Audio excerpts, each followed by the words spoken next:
کوره دې ځای نه نن جنګلته وشوه، کاڼي پکې کېښودلي شو. د هغې وجه هم دا ده چې خو زنانه چې راشي نو خو یو په دعا نه پوهېږي. ما راته وویل چې هغه ورځ زنانه رالل او دې ګوره دا ډېر لوی شیخ دی، دلته که راځئ دلته په صحیح سړیتوب باندې تاسو راتلی شئ، یعنې بیا داسې نه ده چې موږ پابندي ولګوو. وعلیکم السلام. څنګه جي الحمدلله. رحمان بھائی دا راته وویل کنه اهم خبره دا ده دلته زیات ډاکټران راځي اندېري نه چې کوم دی او داسې زه به دا ووایم چې ټیک ټاک او په حاشیه چې کوم دی هغه اندېري ته هم وروړه زموږ دا اندېره هم چې کوم دی د دې نه محفوظه نه ده که نه نو زیات تر خلک دلته راځي او ټیک ټاک یې جوړوي او په داسې قسم جوړوي که نه چې د خپل ویورشپ لپاره د خپل لایک لپاره چې کوم دی قسم قسم طریقې کوي د دې په اړه تاسو څه تاثرات لرئ؟ بسم الله الرحمن الرحیم. ډېره مننه.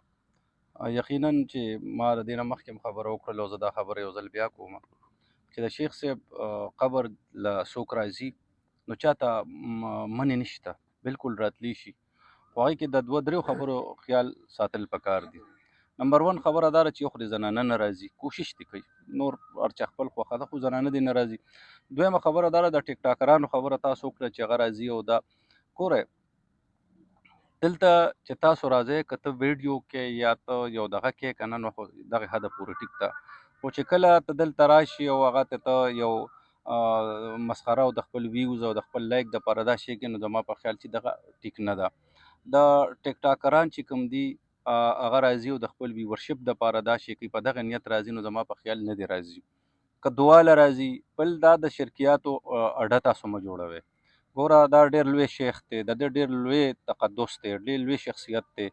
نو زما خپل پروګرام کې هم ده وویل چې دا تاسو خفه کوئ.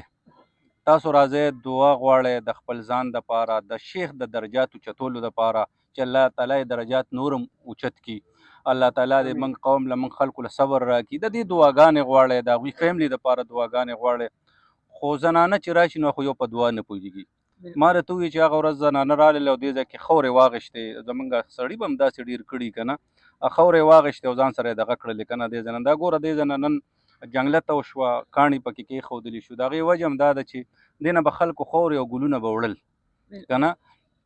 نو زما په خیال چې یو خو شرک مه کوئ، دلته راځئ دعا کوئ، په صحیح طریقې شیخ صاحب ته حاضري کوئ او د صحیح طریقې سره دعاګانې غواړئ.